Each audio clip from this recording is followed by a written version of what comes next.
Hi guys, welcome back to my YouTube channel. ഇതാണ് കണ്ണൂർ ജില്ലയിൽ സ്ഥിതി ചെയ്യുന്ന അതിപ്രശസ്തമായ അതിപുരാണമായ മാടായിക്കാവ് അഥവാ തിരുവരക്കാട്ട് കാവ് ഭഗവതി ക്ഷേത്രം. ഉത്തര കേരളത്തിൽ സ്ഥിതി ചെയ്യുന്ന ഒട്ടുമിക്ക കാളികാവുകളുടെയും മൂലസ്ഥാന ക്ഷേത്രം ഈ മാടായിക്കാവ് തന്നെയാണ്. കോലത്തിരി സ്വരൂപത്തിൻ്റെ കുലദേവതയാണ് മാടായിക്കാവമ്മ. മാടായിക്കാവിലമ്മ മാടായിപ്പാറയിലെത്തിയ കഥ പരശുരാമനുമായി ബന്ധപ്പെട്ടിരിക്കുന്നു. ശിവപുത്രിയായ അമ്മ കുടികൊള്ളുന്ന ഈ ഭൂമിയിൽ മഹാദേവനും കുടികൊള്ളുന്നുണ്ട്. കണ്ണൂർ റെയിൽവേ സ്റ്റേഷനിൽ നിന്ന് ഏകദേശം ഒരു 21.5 കിലോമീറ്റർ അകലെയാണ് മാടായിക്കാവ് സ്ഥിതി ചെയ്യുന്നത്. ക്ഷേത്രത്തിലെ പുരോഹിതർ സാധാരണമായ കേരളത്തിലെ നമ്പൂതിരിമാരല്ല, പിടാരർ എന്ന വിഭാഗക്കാരാണ്.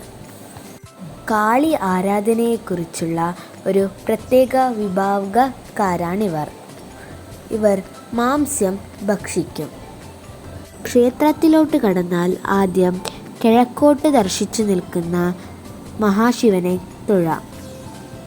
വലം വെച്ചു വരുമ്പോൾ പിന്നെ ശാസ്താവും സപ്ത മാതാക്കളുമാണ്. ദേവിയുടെ വിവിധ ഭാവങ്ങളാണ് സപ്തമാതാക്കൾ. ചാമുണ്ഡി, ബ്രാഹ്മി, മഹേശ്വരി, വാരാഹി, കൗമാരി, വൈഷ്ണവി, ഇന്ദ്രാണി എന്നിവരാണ് സപ്തമാതാക്കൾ. ദേവീ ദർശനം പടിഞ്ഞാറോട്ടാണ്.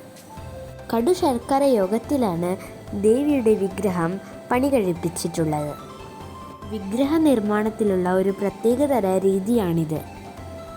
കടുശർക്കര യോഗം എന്ന് പറഞ്ഞാൽ വിഗ്രഹം ശർക്കരയിൽ മാത്രം തീർത്തുവെന്നല്ല, ശർക്കരയടക്കം 100 തരം കണക്കിന് വസ്തുക്കൾ ചേർത്തിട്ടുള്ള ഒരു രീതിയാണിത്.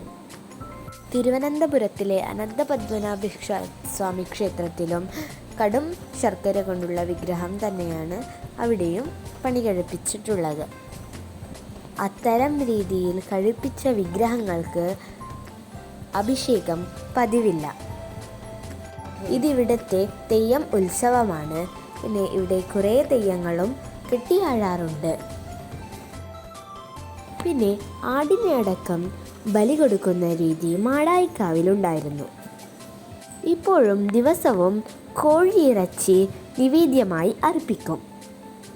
ക്ഷത്ര സംഹാര പൂജ പോലുള്ള പൂജകൾക്ക് പ്രസാദമായി ഇറച്ചി കൊടുക്കും. മാടായിക്കാവിലെ ചുറ്റിലും മരങ്ങളാണ്.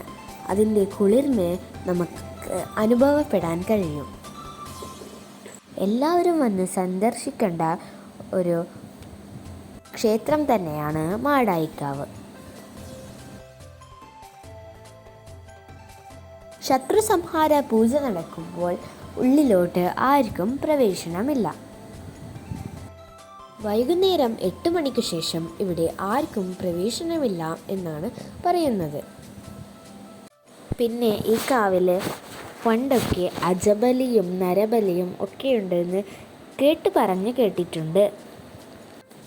കേരളത്തിലെ ആദ്യത്തെ ഭദ്രകാളി ക്ഷേത്രം കൊടുങ്ങല്ലൂരാണെന്നും പിന്നെ രണ്ടാമത്തെ ഭദ്രകാളി ക്ഷേത്രം മാടായിക്കാവും ആണെന്നാണ് പറഞ്ഞു കേട്ടിട്ടുള്ളത്. പിന്നെ ഇവിടുത്തെ പ്രധാനപ്പെട്ട പൂജകളെന്ന് പറയുന്നത് ശത്രുസംഹാര പൂജയും അഘപൂജയുമാണ്. ഇവിടുത്തെ ദേവിക്ക് ശാക്തേയ വിധിപ്രകാരമുള്ള പൂജയ്ക്ക് കിട്ടുന്ന പ്രസാദമാണ് ചെറുപയറും നാടൻ കോഴിയും. പ്രസാദവും കുറേ ദൂരത്തിൽ നിന്ന് കുറേ യാത്രക്കാർ ഈ അമ്പലം സന്ദർശിക്കാൻ വരാറുണ്ട്. പിന്നെ അമ്പലത്തിൽ പ്രസാദമായി കിട്ടുന്നത് പയറും മാംസവും പിന്നെ പായസവുമാണ്. ഇത് അമ്പലത്തിലെ പ്രതിഷ്ഠയാണ്. ദേവിയാണ്, ഭദ്രകാളിയാണ്. ഇനിയൊരു അടുത്ത നല്ലൊരു വീഡിയോ ആയിട്ട് ഇനിയും വരാം. Okay, by.